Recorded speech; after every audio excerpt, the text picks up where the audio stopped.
Quando se trata de obreiros, nós falamos de homem e mulher porque não fazemos distinção sobre homem e mulher no reino.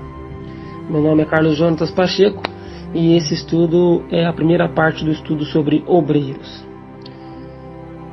2 Timóteo 2,15 está escrito assim: procura apresentar-te a Deus aprovado como obreiro que não tem de que se vergonhar, que maneja bem a palavra de Deus. A primeira característica do obreiro é alguém que se apresenta a Deus. Se eu tenho desejo de ser obreiro, de ter um ministério, eu devo me apresentar a Deus, porque Ele é aquele quem vai me levar para o lugar certo, para a minha posição no reino e para ser o que eu devo ser no reino.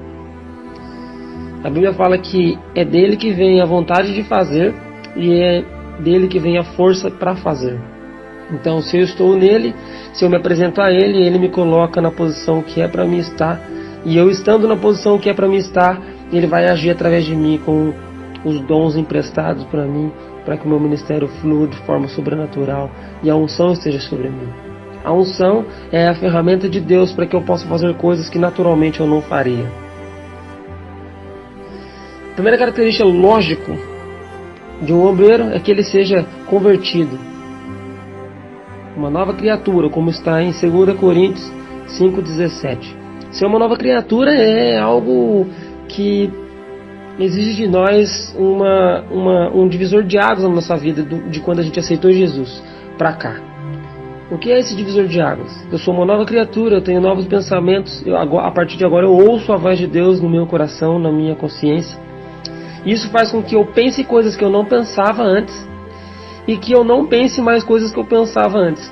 Eu tenho uma mudança na minha vida que algumas atitudes que eu tinha eu não terei mais, algumas coisas que eu pensava eu não pensarei mais, algumas atitudes que eu não tinha eu terei e alguns pensamentos que eu não tinha eu terei. Porque passa a haver uma construção dentro de mim, de um novo ser.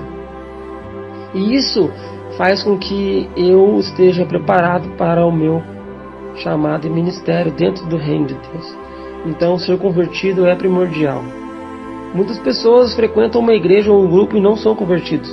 Eles apenas estão procurando um grupo que aceite. Eles estão lá por aceitação. Então, eles estão lá porque receberam carinho, amor, dedicação e eles se entregaram a isso. E isso fez com que eles ficassem ali. Mas a conversão vai muito além disso. A conversão é um ato de entregar-se a Deus, de deixar que Ele seja o dono da razão, o dono da verdade, a própria verdade, que me molda e me confronta. Amém. O obreiro deve ter uma vida de oração, intimidade. Jesus falou que naquele dia alguns vão falar assim: eu fiz isso, isso e isso no seu nome. Ele vai falar assim: eu não te conheço. A palavra grega para eu não te conheço lá é não tenho intimidade com você. A oração é o maior meio de intimidade entre o homem e Deus. Então, quem deseja ser obreiro tem que ter uma vida de oração. A outra coisa, o obreiro precisa ser um obreiro aprovado. Sempre tem um período de você passar por uma prova.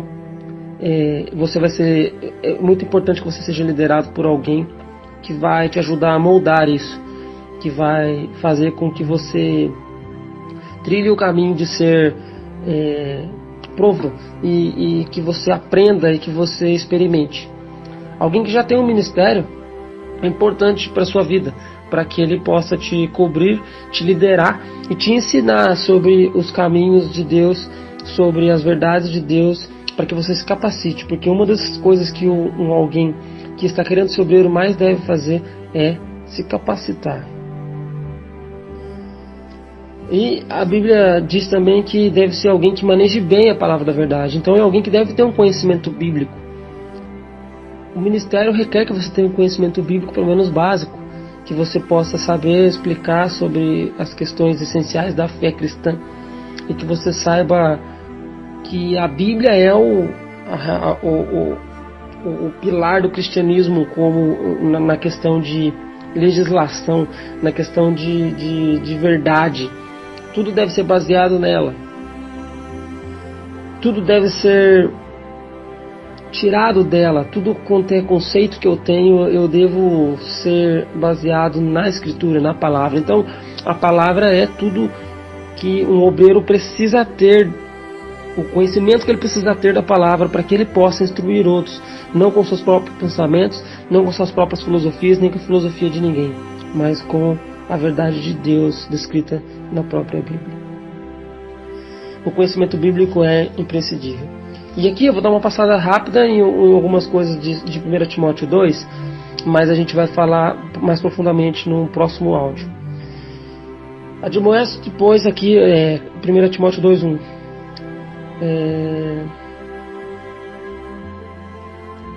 Um minuto só. Desculpa, capítulo 3. 1 Timóteo 3. Essa palavra é fiel. Se alguém deseja ser obreiro, excelente obra deseja. Convém, pois, que o obreiro seja irrepreensível, ou seja, que ele não tenha problemas das quais as pessoas podem chegar nele e falar assim: você diz ser obreiro, mas faz isso, aquilo, aquele outro. Irrepreensível é alguém que não carrega e não tem rabo preso, vamos dizer assim na melhor linguagem. Marido de uma mulher, ou seja, primeiro, um obreiro precisa ser casado. Na fé cristã, o chamado para obreiro para casados, principalmente para pastorear, que o pastor deve ser casado, porque como alguém vai saber cuidar da igreja se ele não aprendeu nem a cuidar de uma família? Como alguém vai tratar de assunto de casais se ele é solteiro? Marido de uma só mulher também diz que ele deve, logicamente, não praticar adultério. Vigilante, está sempre atento, sóbrio, honesto, hospitaleiro e apto a ensinar. No próximo vídeo a gente vai falar, no próximo áudio, ou vídeo talvez, a gente vai falar melhor sobre essas outras características aqui. No versículo 3 fala: não dado muito ao vinho, não espancador, não cobiçoso de torpe ganância, mas moderado, não contencioso, não avarento, que governe bem sua própria casa, tendo seus filhos em sujeição, com toda modéstia. A gente vai falar sobre isso no próximo áudio. Deus abençoe vocês. Um grande abraço.